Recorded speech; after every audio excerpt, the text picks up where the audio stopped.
Messieurs, bonjour, ceci est un chou-fleur. Je sais, moi aussi, j'ai été parisien, je ne savais pas comment ça commençait un chou-fleur. Ça commence comme ça. J'espère qu'il finira le festival. Je culpabilise chaque jour un peu plus quand je le vois s'étioler. C'est une assez grosse responsabilité éducative d'élever un chou-fleur. Ce qui m'a conduit à me désintéresser de la culture il y a quelques années pour m'intéresser à la culture des choux-fleurs. C'est l'histoire que je vais vous raconter. Pendant une heure. Une heure, c'est la convention d'Avignon off, hein, vous savez.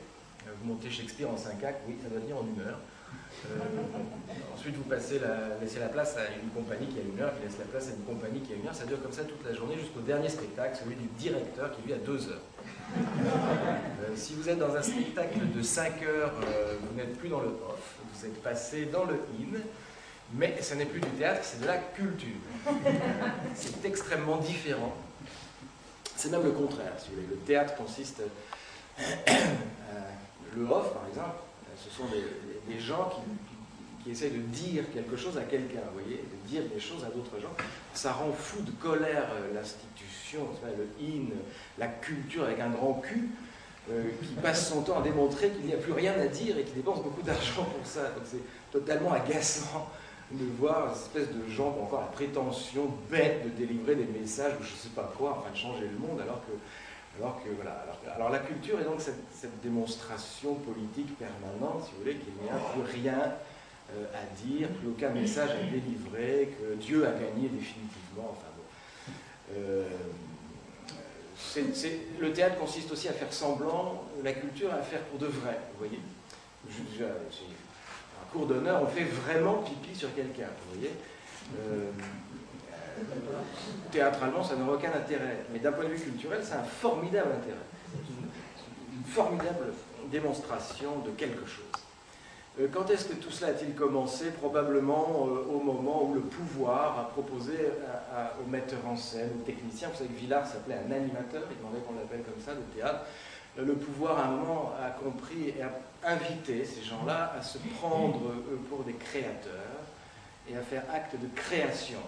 C'est très curieux, ce registre est plutôt dans le registre du religieux, du sacré. Vous voyez, le théâtre, vous pouvez critiquer, c'est dans le registre de l'esthétique, vous dites c'est bien, c'est pas bien.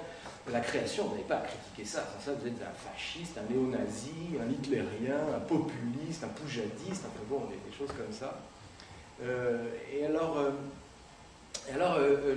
La création, enfin, le créateur, c'est quelqu'un qui fait pour de vrai, qui manifeste de l'authenticité, de la vérité, des choses comme ça qui sont assez étrangères au théâtre. Par exemple, on ne balancerait pas de nom, puis en plus peu importe, ils sont tous interchangeables. Vous aviez un metteur en scène il y a quelques années qui voulait du vrai marbre, il voulait un plateau en marbre. Mais attention, pas n'importe quel marbre, puisque sa vision de créateur imposait un marbre très très particulier qu'il fallait chercher dans une ville d'Italie, faire tailler, etc. Alors, remarque populiste, ça coûtait quand même pas mal d'argent, l'argent public. Là, non, ne riez pas, c'est très très dangereux. Vous allez vous retrouver à élever des choux-fleurs à Plougastel d'Aoula. Laissez-moi les remarques populistes. Moi, voilà, c'est déjà fait, je suis déjà grillé, mais alors, si vous riez sous cap, vous voyez. Comme ça, mais faites gaffe, il y a toujours un peu de police culturelle qui traîne dans la salle, qui est là pour veiller aux intérêts de la démocratie contre le populisme, donc faites attention. Et donc il a fait livrer son marbre. Alors, on est allé chercher. Alors les techniciens du spectacle sont des gens merveilleux, des décorateurs qui ont un métier, un savoir. Ils lui ont dit, mais vous savez, on peut vous faire un effet marbre, plus vrai que du vrai, ça ne coûtera rien. Alors, le type a piqué une collée, il a appelé le ministre, en disant, c'est un scandale, une horreur, on veut me faire du faux, oh ma création, oh, comment, etc. Bon. On a pété les portes du Palais des Pas, ce qui est interdit, mais comme la direction des bâtiments de France, dans le même ministère, on a autorisé. On a installé, n'est-ce pas, un immense plateau de marbre, et puis ce metteur en scène a éclairé. Alors là, il a gueulé, il a dit, mais ça brille. Oui, c'est du marbre.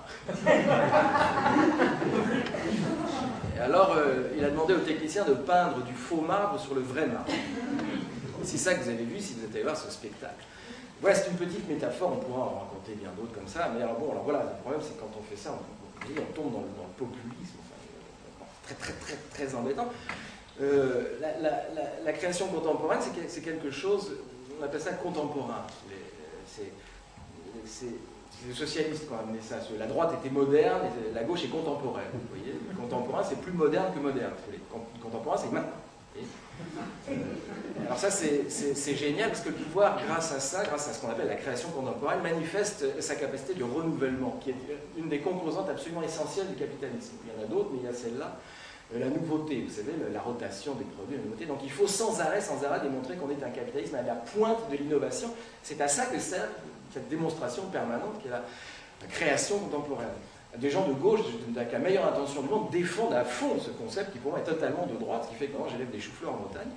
Mais voilà, non, je me suis fait virer par la gauche bien pensante, pas grave, j'ai rejoint la gauche pensante, c'est pas donc, voilà, donc si vous voulez, cette capacité d'innovation, donc voilà, cette année, Yann Fabre faisait faire pipi par terre, etc. Ben, l'année prochaine, il ira plus loin, il fera faire, je sais pas, caca, enfin bref, comme ça, et voilà, ça démontrera et la liberté du créateur. Alors, ça démontre aussi de la liberté d'expression. Ça vous fait croire, ça nous fait croire que nous sommes dans une démocratie, ce qui est pur et simple scandale, enfin, parce que la question démocratique est autrement plus compliquée que celle de la liberté d'expression, et puis surtout d'une liberté d'expression sans objet. Vous voyez, faire pipi, caca, voilà, dire des bêtises comme ça, c'est pas de la liberté d'expression, ou alors c'est une liberté d'expression sans objet, vous voyez, qui n'embête pas le pouvoir. Ce qui embêterait le pouvoir, vous voyez, ça serait au milieu de la cour d'honneur, par exemple, de déclamer que l'office public de HLM du Vaucluse, dans sa politique d'attribution des logements sociaux, fait des véritables parcs arabes et que c'est scandaleux. Voilà. Alors vous penseriez naïvement que ça c'est de la liberté d'expression, vous voyez, parce que vous prendriez un risque contre une institution. Pas du tout. Vous n'auriez pas de subvention de la DRAC pour dire ça au milieu de la cour d'honneur, c'est certain. On dirait que ça c'est du social, c'est des trucs dégueulasses, enfin, de la politique, je sais pas quoi, de l'agit-propre. Mais que ce n'est pas de la création contemporaine et surtout pas de la liberté d'expression. Voilà. Donc voilà, je ne vais pas passer la journée non plus là-dessus, mais c'était pour vous dire que voilà, le théâtre et la culture avec un grand Q, hein, on est d'accord, la culture contre la culture avec un petit c, la culture normale, enfin je veux dire la façon dont chacun a de comprendre le monde pour y survivre, voilà. Et voilà. Alors, on n'a toujours pas commencé le spectacle, ne vous inquiétez pas, on est dans les préliminaires. Si vous aviez